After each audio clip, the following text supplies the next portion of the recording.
plans to expand their South Omaha medical campus. Their focus is to add more behavioral health care in the metro. As 6 News' Johan Marin tells us, it's a growing need in the community. OneWorld Community Health Centers in Omaha provides a long list of clinical services, from medical to dental to prenatal. They provide services for those that can't afford it or don't have health insurance. OneWorld currently provides services to more than 50,000 people in the metro and in Plattsmouth. Eric Cervellon with the organization says they're seeing more patients and they need to grow to handle that increase. And I think that's something that our community leaders, our policy decision makers need to also be looking at, is what are the collaborations, the pipelines, the policy that we need to do to address the future need now.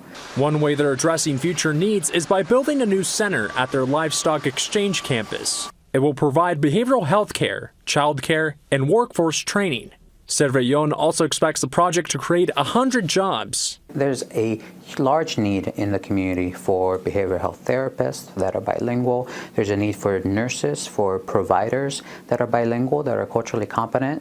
But we won't just stop there. Dr. Shannon Canan is Associate Director for Behavioral Health at OneWorld. Canan says they provide mental health services to at least 40 patients every day. We have a lot of patients and a lot of needs to serve, but finding office space is not always available. So as we're hiring more people, we want to have space where they can come. Cervellon doesn't expect this new project will fulfill the growing need, but believes it will be a step in the larger process.